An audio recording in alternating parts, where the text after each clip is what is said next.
చేసుకుని ఈ నంబర్కి వాట్సాప్ మెసేజ్ పంపించి హలో అని కొడితే ఆటోమేటిక్గా మెనూ బార్ వస్తాయి. అన్నట్టు 120 సర్వీసెస్ మొదటి విడతలో ఇప్పుడు లాంచ్ చేశాము. ఆ సర్వీసెస్ అన్నీ వాళ్ళకి అందుబాటులోకి వస్తుంది. Thank you. ఇప్పుడు మీడియా మిత్రులకి ఏమైనా ప్రశ్న ఉంటే దానికి సమాధానం చెప్పేది సిద్ధం. ఒక్కొక్కరు 1 by 1 వెళ్దామా?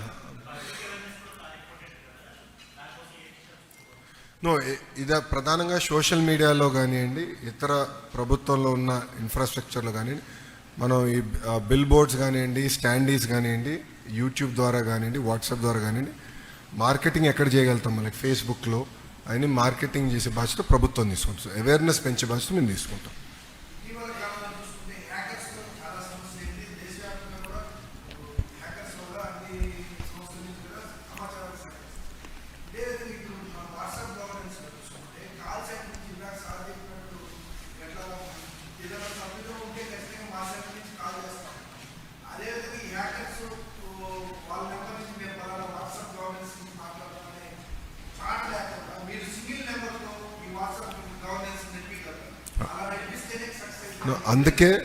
అందుకే ఈ సింగిల్ నంబర్ అనౌన్స్ చేస్తాము.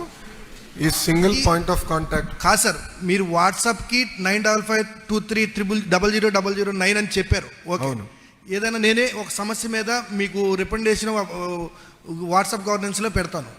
పెట్టినాక నా సమస్యకి మీరు పరిష్కారం లేదని కానీ ఉందని చెప్పేసి క్రమంలో నా నెంబర్ని వేరే వాళ్ళు హ్యాకర్స్ ఏదైనా తీసుకొని వేరే వాళ్ళు మాట్లాడే పద్ధతి లేకుండా సింగిల్ నెంబర్ కాల్ సెంటర్ నుంచి ఖచ్చితంగా కామన్ మ్యాన్కి అర్థమయ్యేటట్టు ఈ నెంబర్ నుంచి మాత్రమే ఈ కాల్ వచ్చింది వాట్సాప్ గవర్నెన్స్ అని చెప్పగలిగితే ఖచ్చితంగా ఈ సేవల్లో ఎక్కడ దుర్వినియోగం అవ్వదని నా ఫీలింగ్.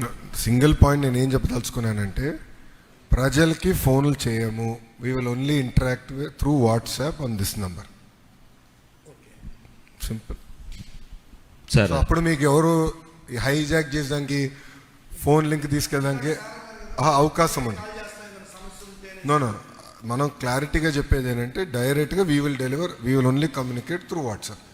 సో వాళ్ళు తిరిగి మళ్ళీ ఫోన్ చేసి ఎవడంటే వాళ్ళు ఫోన్ చేసేది ఉండదు. అది కొంచెం క్లారిఫికేషన్ సార్. ఇప్పుడు ప్రధానంగా రెవెన్యూ సర్వీసెస్లో కావచ్చు, ఎడ్యుకేషన్ సర్టిఫికేట్స్ కావచ్చు, లేకపోతే పట్టాలకు సంబంధించి ఏదైతే ఈ దీంట్లో అప్లై చేసుకున్నప్పుడు సర్టిఫికేట్ డెలివరీ కూడా సర్టిఫికేట్ వాట్సాప్లోనే వస్తుంది కదా, మీరు చెప్పేది సర్టిఫికేట్.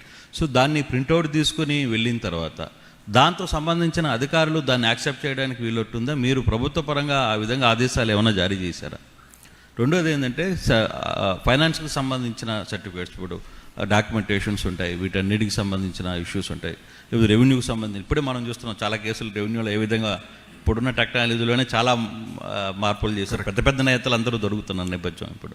సో దాన్ని కంట్రోల్ చేయడానికి మీరు ఎలా ట్రై చేస్తారు? సో ఇప్పుడు ఏం చేస్తున్నాం అంటే, ప్రధానంగా సర్టిఫికెట్ గతంలో ఇష్యూ చేసిన సర్టిఫికెట్ల పైన బార్ కోడ్లు ఉండేవి. అది లోకల్గా ఆ డిపార్ట్మెంట్ వరకు స్కాన్ చేసుకున్నాక అవకాశం ఉండేది. ఇప్పుడు మేము ఏం చేస్తున్నాం అంటే QR కోడ్ ఇష్యూ చేస్తున్నాం. QR కోడ్ వస్తే QR కోడ్ని అధికారులు స్కాన్ చేసినా, ఎవరు కానీ స్కాన్ చేసినా ap.gov.in వెబ్సైట్కి వెళ్తుంది. అంటే ఎగ్జాక్ట్ URL నాకు సర్టిఫికేట్స్ డాటా ఏదోటి, బట్ ap.gov.inకి వెళ్తుంది. అక్కడ ఈ సర్టిఫికేట్ పైన ఉన్న పేరు వివరాలని అక్కడ కంపడతాయి. సో ఇది స్కాన్ చేసుకోవచ్చు, జిరాక్స్ చేసుకోవచ్చు, ఏమైనా చేయొచ్చు. But QR code is permanent. So suppose తప్పుడు డీటెయిల్స్ పెట్టి వేరే QR కోడ్ పెడితే ఎవరు సామాన్యులు కూడా స్కాన్ చేసిన, ఇప్పుడు అధికారులే కాదు సామాన్యులు మేము కూడా QR కోడ్ స్కాన్ చేసిన సింపుల్గా వెబ్సైట్కి వెళ్తుంది, వ్యాలిడేట్ చేసుకోవచ్చు. ఈ సర్టిఫికేట్ కరెక్టా కాదా తెలిపోతుంది అక్కడ. సో మీరు అన్నట్టు డిగ్రీ సర్టిఫికేట్స్, ఇంజనీరింగ్ సర్టిఫికేట్స్ గతంలో పెద్ద కుంభకోణాలు జరిగినాయి. ఇప్పుడు APPSC రిక్రూట్మెంట్లో అధికారులు సగం సమయము ఈ సర్టిఫికేట్ వెరిఫికేషన్లో పోతుందండి.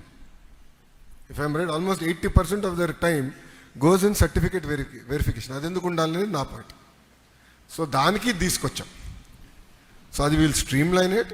ఇది తొలి అడుగు నేను చెప్పా, ఫస్ట్ స్టెప్. ఇప్పుడు there are category 1, I call them 1, 2, 3 category 1 services సీమ్లెస్గా చేయొచ్చు. కేటగిరీ 2 సర్వీసెస్ ఇంటర్నల్గా మా పనితీరులో మార్పు రావాలి. కేటగిరీ 3 సర్వీసెస్ చట్టాల్లో సవరణలు తీసుకురావాలి. సో అవన్నీ ఆల్రెడీ మ్యాప్ చేసాం. అవి కూడా వచ్చే అసెంబ్లీ సెషన్లో చట్టాలు సవరిస్తాం, సర్వీసెస్ అందిస్తాం. సార్ ఇప్పుడు క్యూఆర్ కోడ్ ఇక్కడ స్కాన్ చేయగానే నాకు మెసేజ్ వచ్చింది మీకు ఏ సేవ కావాలనేది, బాగుంది. అయితే దీని ద్వారా తీసుకున్నటువంటి సర్టిఫికేట్లో ఏమైనా అక్షర దోషాలు వస్తే ఏంటి పరిష్కారం? ఏదండి? సర్టిఫికేట్లో అక్షర దోషాలు వస్తే ఏంటి పరిస్థితి? అది కరెక్షన్స్. అది మీరు అడిగేది సర్టిఫికేట్లో తప్పులు ఉంటే కరెక్షన్స్కి అప్లై చేయాలనేది ఉంది. ఆ ఆప్షన్స్ త్వరలో ఎనేబుల్ చేస్తాం, ఎందుకంటే అది డిఫరెంట్ వర్క్ ఫ్లోకి వెళ్తుంది.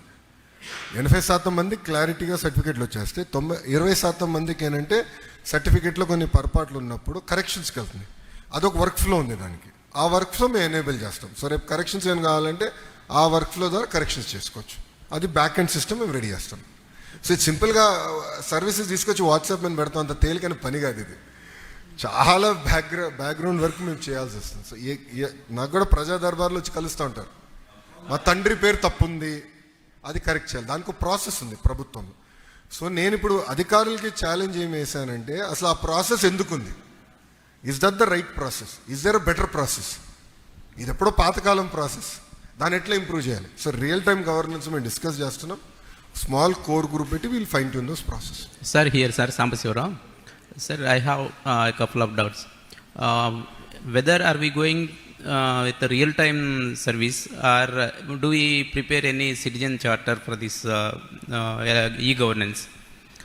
Since if it is a physical issuing of services, we have citizen charter, and officers also will take some certain time. But in this digital era, we all have data with ready data, so it will be possible for you to reduce the time, I think. Correct. And how many services government of Andhra Pradesh is going to provide with this platform? You said earlier next time you will 160 enhance plus it. So 360. total services, how many services we have? Yeah. Yeah. And how you address the grievances, and how the people can track it when once it is not sufficient enough to get the grievance. Redressal is the important point here. Correct. So these please address, sir. చాలామంది నన్ను అడిగారు, తెలంగాణ, మహారాష్ట్ర, తమిళనాడుతో మీరు ఎట్లా పోటీ పడతారు, వాళ్ళు establish states కదా అని అడిగారు. నేను ఒకటే చెప్పా, స్పీడ్ ఆఫ్ డూయింగ్ బిజినెస్లో వాళ్ళతో పోటీ పడతాను. ఈరోజు ప్రతి వాళ్ళు ఎవరు పెట్టుబడి పెట్టేవారు కానివ్వండి, సిటిజన్ కానీ స్పీడ్ ఆఫ్ డూయింగ్ బిజినెస్ చూస్తున్నారు. మీరు చూస్తే సింపుల్గా బటన్ నొక్కితే సినిమా చూడగలుగుతున్నారు, బటన్ నొక్కితే భోజనం ఇంటికి వస్తుంది, బటన్ నొక్కితే కూరగాయలు ఇంటికి వస్తుంది. ఎందుకు ప్రభుత్వం రాకూడదని నేను ఛాలెంజ్గా తీసుకున్నాను. పాదయాత్రలో మీరు నా స్పీచ్ చూడండి, దాదాపు 90 స్పీచ్లో ఇది నేను ప్రస్తావించాను ఈ పాయింట్ని. అక్కడ చాలా స్పష్టంగా చెప్పాను. అదే ఆధారంగా తీసుకుని ఇప్పుడు రియల్ టైమ్ సర్వీసెస్లోకి వెళ్తున్నాం. మీరు చూస్తే 99% of the services can be real time, where there is an manual involvement. ఇప్పుడు for example name change, that is legally, అంటే ఇట్ ఈస్ లీగలీ బైండింగ్. సింపుల్గా నేను నేమ్ చేంజ్ ఎలా చేయలేను, there is a legal process. అక్కడ we have to arrive with. అందుకే first phase అది మేము చేయలేదు, because we have to work in the back end.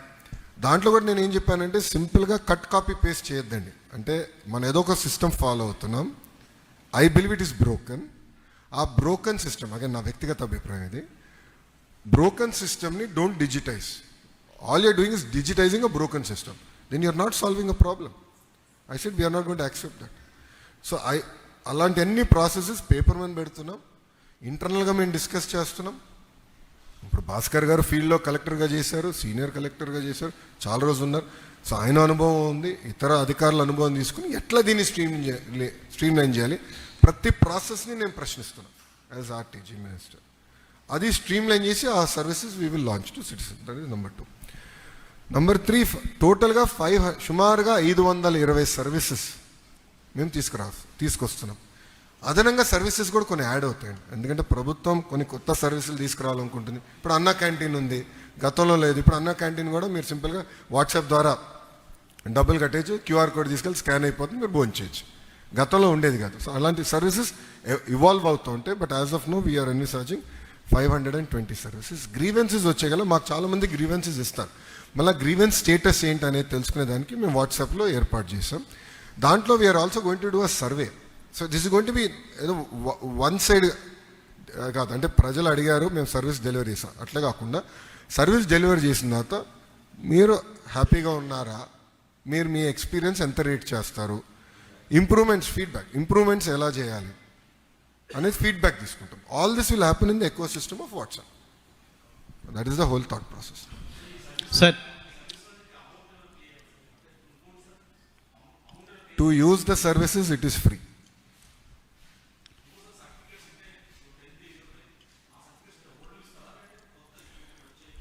Correct, చాలా మంచి ప్రశ్న. ఎక్కడైతే ఒక డేట్ నుంచి మా దగ్గర అన్ని సర్టిఫికేట్స్ ఉన్నాయి, అది ఇంకా ఎనేబుల్ చేయలేదు. We're going to do that. Old సర్టిఫికేట్స్ది వీఆర్ డిస్కసింగ్ ఎట్లా చేయాలి, ఎందుకంటే ఆధార్ సీడింగ్ లేని కొన్ని సేఫ్ గార్డ్స్ పెట్టి చేయాలి. అది వీఆర్ యాక్చువల్లీ డిస్కసింగ్. ఒక టైం లైన్ వరకు డిజిటైజేషన్ కూడా ప్రాజెక్ట్ నేను అప్రూవ్ చేశాను. దాని వెనకాల ఏం చేయాలనేది ఒకటి. రెండోది, నాలాంటి వాళ్ళు ఉన్నారు ఉమ్మడి రాష్ట్రంలో నేను నేను CBSE student, but SSC 11th